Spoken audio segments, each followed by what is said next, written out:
ഈ 2026 ഏറ്റവും പ്രധാനമായി നടക്കാൻ പോകുന്ന ഒരു തെരഞ്ഞെടുപ്പാണ് ബംഗാളിലെ നിയമസഭാ തെരഞ്ഞെടുപ്പ് എന്ന് പറയുന്നത്. തീർച്ചയായിട്ടും ബംഗാളിൽ എല്ലാവരും ഉറ്റുനോക്കുന്ന ഒരു സ്ഥലം തന്നെയാണ്. എന്താണ് അവിടെ സംഭവിക്കാൻ പോകുന്നത്? TMC വീണ്ടും അധികാരത്തിൽ വരുമോ? മമതാ ബാനർജിയുടെ പാർട്ടി വീണ്ടും അധികാരത്തിൽ വരുമോ? അതല്ല BJPയുടെ പ്രതിപക്ഷമായിരിക്കുന്ന BJPയുടെ ഒരു അട്ടിമറി വിജയ നേട്ടമായിട്ട് ഭരണത്തിലെത്തുന്ന തരത്തിലോട്ട് കാര്യങ്ങൾ മാറുമോ? അവിടെ നിലവിലുള്ള കോൺഗ്രസ്, കമ്മ്യൂണിസ്റ്റ് പാർട്ടിക്കൊക്കെ തന്നെ എന്തെങ്കിലും തരത്തിലുള്ള ഒരു ചലനം ഉണ്ടാക്കാനായിട്ട് അവിടെ സാധിക്കുമോ എന്നുള്ള പ്രധാനപ്പെട്ട ചോദ്യങ്ങൾ. ഇനി മാസങ്ങൾ മാത്രമേ ബാക്കിയുള്ളൂ. പടിവാതിൽക്കൽ എത്തി നിൽക്കുന്നു തെരഞ്ഞെടുപ്പ്. അതിനിടയിൽ തന്നെ വരുന്ന ചില സർവേ റിസൾട്ടുകൾ, ദേശീയ തലത്തിൽ നിന്ന് തന്നെ വരുന്ന ചില സർവേ റിസൾട്ടുകൾ, കണക്കുകൾ നമുക്കൊന്ന് നോക്കേണ്ടത് അനിവാര്യമായിട്ടുള്ള ഒരു കാര്യം തന്നെയാണെന്ന കാര്യത്തിൽ യാതൊരു സംശയവുമില്ല. അതിനിടയിൽ തന്നെയാണ് പ്രധാനപ്പെട്ട ചില സർവേ റിസൾട്ട്, അതായത് സീ വോട്ടർ പോലുള്ള ചില സർവേ റിസൾട്ടുകൾ, കണക്കുകളൊക്കെ തന്നെ പുറത്തു വരുന്നത്. അതിൽ നമുക്ക് നോക്കുമ്പോഴത്തേക്കും നിലവിൽ 2026 പശ്ചിമ ബംഗാൾ തെരഞ്ഞെടുപ്പിൽ എന്താണ് സംഭവിക്കാൻ പോകുന്നതെന്ന് നോക്കാം. വോട്ടർമാരുടെ അതൃപ്തി ഉയർന്നതാണെങ്കിലും ഭരണകക്ഷിയായിട്ടുള്ള TMCക്ക് നിലവിൽ അവിടെ സംഭവിക്കാൻ പോകുന്ന മാറ്റങ്ങൾ നേതൃതലത്തേക്കാൾ MLA തലത്തിലാണ് ഭരണവിരുദ്ധ വികാരം കൂടുതൽ രൂക്ഷമായിരിക്കുന്നതെന്നാണ് ആദ്യകാല സർവേ റൗണ്ടുകൾ സൂചിപ്പിക്കുന്നത് തന്നെ. അതേസമയം തീരുമാനമെടുക്കാത്ത ഒരു വലിയ കൂട്ടായ്മയും മുതിർന്ന പൗരന്മാരുടെ വോട്ടിംഗ് വിടവും ഇപ്പോഴും ഒരു തരത്തിലും ഒന്നും പിടിതരാത്ത രീതിയിലാണ് ബംഗാളിലെ കാര്യങ്ങളെന്നാണ് സർവേ റിസൾട്ടുകൾ സൂചിപ്പിക്കുന്നത്. ഈ ആദ്യ റൗണ്ട് പ്രൊജക്ഷൻ അവസാന കൊടുങ്കാറ്റിനെയല്ല, കാറ്റിൻ്റെ ദിശയാണ് പിടിച്ചെടുക്കുന്നത് തന്നെ. നമുക്ക് ആദ്യം ഒന്ന് കണക്കുകൾ ഏത് രീതിയിലാണ് എന്നുള്ളത് ആദ്യം നോക്കാം. ഓരോ പാർട്ടികളും നേടുന്ന സീറ്റുകളുടെ ഒരു കണക്ക് നോക്കാം. അതിൽ നിലവിലത്തെ വോട്ട് ഷെയറുകൾ, പ്രാദേശിക പാറ്റേണുകൾ, ചരിത്രപരമായ എന്തൊക്കെ മാറ്റങ്ങൾ സംഭവിക്കും എന്നുള്ളത് നോക്കാം. അതിൽ TMCക്ക് നിലവിലത്തെ ഒരു സീറ്റ് പ്രൊജക്ഷൻ എന്ന് പറയുന്നത് 150 മുതൽ 185 സീറ്റുകൾ എന്നുള്ള ഒരു രീതിയാണ് ഈ ഒരു സർവേ കൊടുത്തിരിക്കുന്നത്. BJP പ്ലസ് സഖ്യം കൊടുത്തിരിക്കുന്നത് 95 മുതൽ 125 സീറ്റുകൾ വരെ BJP പ്ലസ് സഖ്യത്തിന് കൊടുത്തിരിക്കുന്നു. ഇടതുപക്ഷം, കോൺഗ്രസ് എന്നിവയ്ക്ക് 5 മുതൽ 15 സീറ്റുകൾ വരെ കൊടുത്തിരിക്കുന്നു.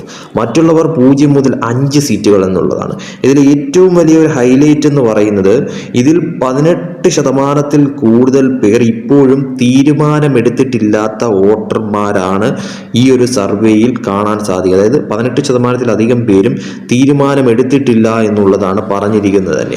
ഇത് കണക്ക് കൂട്ടുമ്പോഴത്തേക്കും ഒരു മാറ്റം സംഭവിക്കാം. അതായത് 20 മുതൽ 30 സീറ്റുകൾ വരെ മാറിയേക്കാം. അതായത് ഈ 18%-ലധികം പേര് ഇപ്പോഴും തീരുമാനമെടുത്തിട്ടില്ല എന്ന് പറയുമ്പോൾ അത് ഒരു 20 മുതൽ 30 സീറ്റുകൾ വരെയും മറിയുന്ന തരത്തിൽ, അതായത് ഇപ്പോൾ ഈ ഒരു TMCക്ക് കൊടുത്തിരിക്കുന്ന സീറ്റുകളും BJPക്ക് കൊടുത്തിരിക്കുന്ന സീറ്റുകളും ഒക്കെ തന്നെയും ഇനിയും ഒരു 20 മുതൽ 30 സീറ്റുകൾ വരെ മറിഞ്ഞേക്കാം. അതായത് അവിടെ ഒരു ട്വിസ്റ്റ് സംഭവിച്ചേക്കാം എന്നുള്ളത് തന്നെയാണ് ഈ ഒരു 18%-ലധികം വോട്ടർമാരുടെ കണക്ക് നോക്കുമ്പോഴത്തേക്കും മനസ്സിലാവുന്ന കാര്യം. അതായത് എന്തും സംഭവിക്കാം ബംഗാളിൽ എന്നുള്ള രീതിയിലേക്ക് തന്നെയാണ് കാര്യങ്ങളുടെ ഒരു പോക്കെന്ന് പറയുന്നത്. ഇതിൽ എന്താണ് തെരഞ്ഞെടുപ്പിനെ നയിക്കുന്നത്, ഏറ്റവും വലിയൊരു ഇഷ്യൂ അവിടെ എന്താണ് സംഭവിച്ചിരിക്കുന്നത് എന്ന് നോക്കുമ്പോഴത്തേക്കും ജനങ്ങൾ പറയുന്ന ഒരു കാര്യമെന്ന് പറയുന്നത് തൊഴിലില്ലായ്മ, വിലക്കയറ്റം, പ്രാദേശിക അഴിമതി, ക്രമസമാധാനം, ക്ഷേമ വിതരണത്തിലെ വിടവുകൾ, വിദ്യാഭ്യാസവും യുവജന സാധ്യതകളും, ഇതൊക്കെ തന്നെയാണ് ഈ പ്രതികരിച്ചവരുടെ ഏറ്റവും വലിയ തോതിലുള്ള ഒരു ഇഷ്യൂ ആയിട്ട് കണക്കാക്കപ്പെടുന്ന കാര്യമെന്ന് പറയുന്നത്. അതിൽ ഏറ്റവും കൂടുതൽ 33%-ലധികം പേരും തൊഴിലില്ലായ്മയുടെ ഒരു കാര്യം തന്നെയാണ് പറയുന്നത്. അതേസമയം 21 മുതൽ 24% ആ ഒരു കണക്ക് വിലക്കയറ്റം.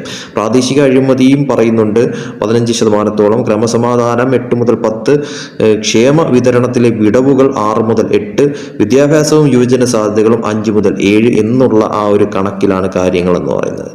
തൊഴിലില്ലായ്മയാണ് ഏറ്റവും കൂടുതൽ, അതായത് ജോലികൾ, കുടിയേറ്റം എന്നിവ തന്നെയാണ് ഏറ്റവും കൂടുതൽ കണക്കാക്കപ്പെടുന്നത്. ഇതിൽ ഏറ്റവും കൂടുതൽ BJPക്ക് വെല്ലുവിളിയാവുന്ന ഒരു മേഖല എന്ന് പറയുന്നത് അന്തർമുഖമായ ധാരണയാണ്. അത് എങ്ങനെയാണ് എന്ന് വെച്ചാൽ നേതൃത്വത്തിനായുള്ള പോരാട്ടങ്ങൾ, സംഘടനാപരമായ നീക്കങ്ങൾ, സാംസ്കാരിക വിച്ഛേദ ചിത്രം, അതായത് ഔട്ട്സൈഡർ വേഴ്സസ് ഇൻസൈഡർ എന്ന ആഖ്യാനം ഇപ്പോഴും സജീവമാണ്.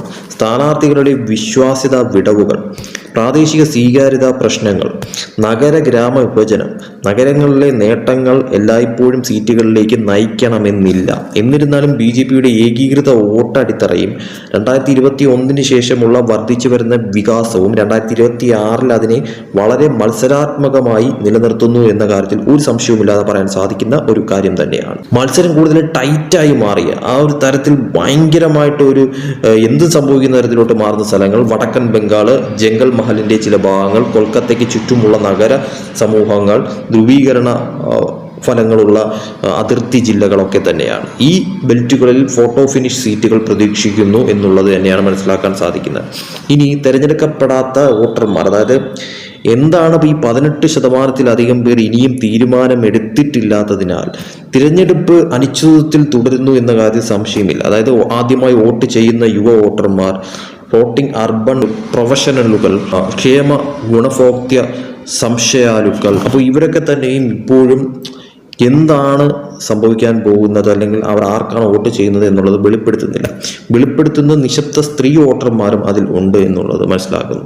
അവസാന ആഴ്ചയിലെ 2 മുതൽ 3% വർധനവ് പോലും പ്രവചനങ്ങൾ മാറ്റി എഴുതാൻ കാരണമാകുമെന്നുള്ളത് വ്യക്തമായി മനസ്സിലാക്കുന്ന ഒരു കാര്യം തന്നെയാണ്. എക്സിറ്റ് പോള് റിസൾട്ട് ആ ഒരു തരത്തിൽ വിലയിരുത്തുമ്പോൾ ഭരണകക്ഷി ലീഡുകൾ പ്രതിപക്ഷം മത്സരബുദ്ധിയുള്ളവരാണെങ്കിലും ഭിന്നിച്ചു നിൽക്കുന്ന ഒരു സാഹചര്യം. സീറ്റ് ഫലം ഇപ്പോഴും ലഭ്യമാണ്. യുവാക്കളുടെ രോഷം വർദ്ധിക്കുന്നു. തൊഴിലില്ലായ്മയാണ് കഥയുടെ കേന്ദ്ര ബിന്ദു. തീരുമാനമെടുക്കാത്ത വോട്ടർമാരുണ്ട്. അങ്ങനെ വളരെ വലിയ തോതിലുള്ള പ്രശ്നങ്ങൾ. മമതയ്ക്ക് മുൻതൂക്കം നിലനിർത്താൻ കഴിയും. BJP ശക്തമായ വെല്ലുവിളി ഉയർത്തുന്നുമുണ്ട്. ഇടതുപക്ഷ കോൺഗ്രസ് സഖ്യം പ്രസക്തിക്കായി പോരാടുന്നുമുണ്ട്. യഥാർത്ഥ പോരാട്ടം അസംതൃപ്തിയും വിശ്വാസവും തമ്മിലാണ് എന്ന കാര്യവും മനസ്സിലാവുന്നു. അപ്പോൾ ഇതിലൊക്കെ തന്നെ അവിടെ നിലവിൽ എല്ലാ അർത്ഥത്തിലും മമതയ്ക്കെതിരെ ഒരു രോഷമുണ്ട് എന്നുള്ളത് വ്യക്തമാണ്. ഇത് BJP എങ്ങനെ കൈകാര്യം ചെയ്യും, അവർക്ക് അനുകൂലമാക്കി ഇത് എങ്ങനെ മാറ്റും എന്നുള്ളതിലാണ് ഏറ്റവും വലിയ ട്വിസ്റ്റ്. ഇതിൽ തന്നെ 18% പേർ ഇപ്പോഴും തീരുമാനമെടുക്കാത്ത തരത്തിലോട്ട് കാര്യങ്ങൾ നിൽക്കുമ്പോഴത്തേക്കും എന്താണ് അവിടെ സംഭവിക്കാൻ പോകുന്ന മാറ്റങ്ങൾ എന്നുള്ളത് കാത്തിരുന്ന് കാണേണ്ട കാര്യം തന്നെ. അവസാന ആഴ്ചകളിൽ പോലും അട്ടിമറികൾ സംഭവിക്കാം എന്നുള്ളത് തന്നെയാണ് ഈ സർവേ വെളിപ്പെടുത്തുന്ന കാര്യം എന്ന് പറയുന്നത്. നിലവിൽ മമതയ്ക്ക് മുൻതൂക്കം കൊടുത്തിട്ടുണ്ടെങ്കിൽ പോലും BJP കടുത്ത പോരാട്ടം അവിടെ കാഴ്ചവെക്കുമെന്ന് തന്നെയാണ് പറഞ്ഞിരിക്കുന്നത്. അപ്പോൾ അതിൽ തന്നെ എന്തും സംഭവിക്കുന്ന തരത്തിലോട്ട് കാര്യങ്ങൾ മാറാൻ തന്നെയാണ് ഏറ്റവും കൂടുതൽ നിലവിലത്തെ സാഹചര്യത്തിൽ പറയാൻ സാധിക്കുന്ന ഒരു കാര്യം എന്ന് പറയുന്നത് ബംഗാൾ.